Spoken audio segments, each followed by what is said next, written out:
नमस्कार, मैं राजीव लोचन पंकज। पिछले वीडियो में हम लोगों ने बात की थी कि कॉमन इन्वेस्टर्स के मन में क्या क्या गलतफहमियां हैं जिनके चलते उनका इन्वेस्टमेंट का रिजल्ट वो नहीं हो पाता है जो होना चाहिए। तो मेजर गलतफहमियों की बात कर ली थी हम लोगों ने, लेकिन कई इन्वेस्टर्स का कॉल आया तो मुझको कुछ और भी ऐसे मिथ्स याद आए। एक तो बड़ा कॉमन गलतफहमी है लोगों के मन में है कि सिप में रिटर्न की गारंटी है। इस बात को समझिए, सिप शायद सबसे अच्छा तरीका हो इन्वेस्टमेंट करने का मिडिल क्लास के लोगों के लिए, लेकिन सिप अपने आप में कोई इन्वेस्टमेंट प्रोडक्ट नहीं है।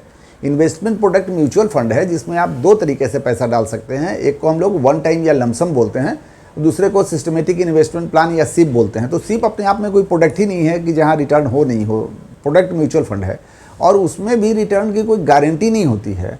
इट डिपेंड्स कई बातों पर, जैसे कि आपने जब इन्वेस्टमेंट किया तो मार्केट का क्या कंडीशन था, अपने इन्वेस्टमेंट को कितना समय दिया, सबसे बड़ी बात तो इन चीज़ों पर डिपेंड करता है। सिप में कोई रिटर्न की गारंटी वारंटी नहीं होती है।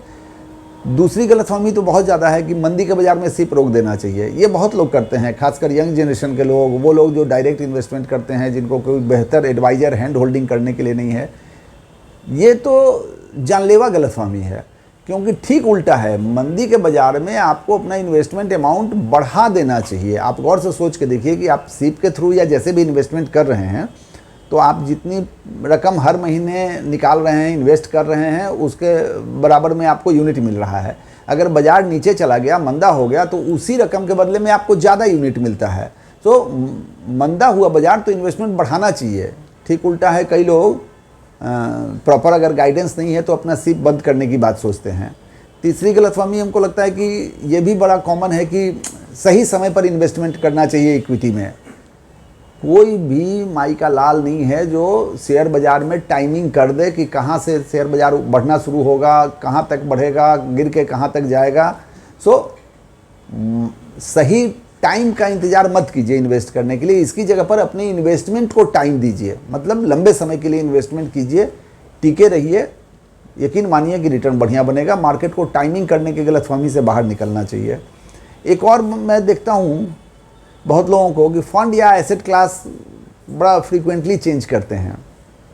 मतलब कई बार मुझको लोग ऐसे मिलते हैं, अगर शेयर बाजार 1 साल 2 साल मंदा रह गया तो उनको अफसोस होता है कि अरे बेकार पैसा लगाए, इस पैसे को एफडी में कर देते हैं। या बाजार लगातार तेज हुआ तो ऐसा कहने वाले लोग मुझको मिलते हैं कि कुछ भी एफडी क्यों किए, पूरा पैसा यहाँ लगा देना चाहिए था, म्यूचुअल फंड में लगा देना चाहिए था। इनफैक्ट दोनों बिल्कुल दो डिफरेंट एसेट क्लास है। आपका एफडी या डेट प्रोडक्ट कोई भी, और इक्विटी से रिलेटेड प्रोडक्ट म्यूचुअल फंड या सिप या व्हाट्सएवर, और दोनों की अपनी अपनी खूबी खराबी है।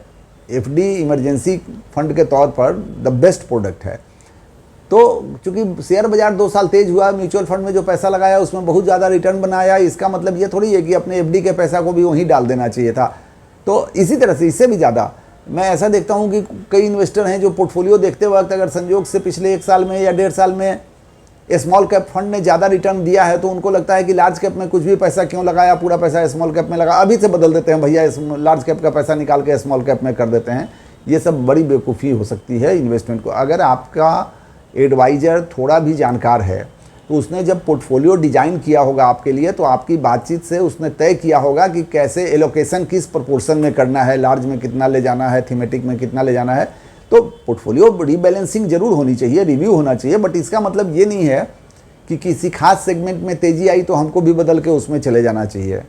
कभी ऐसे करके गोल अपना अचीव नहीं होगा। और कई लोग हैं रेटिंग पर बहुत भरोसा करते हैं, ये और मज़ेदार बात है। अरे भाई, पहले तो ये देखिए कि रेटिंग करने वाली एजेंसी की क्रेडिबिलिटी क्या है। मैं अभी किसी की रेटिंग कर दूँ कि ये सबसे बढ़िया आदमी है तो मेरी क्रेडिबिलिटी पहले है कितनी, ये तो देखा जाना चाहिए। तो इस तरह से ये छोटी छोटी गलतफहमियां हैं जिनसे अगर आप बाहर आ सकते हैं ना तो यकीन मानिए कि आपने अपने पोर्टफोलियो से जो उम्मीद की होगी वो रिटर्न जरूर मिलेगा।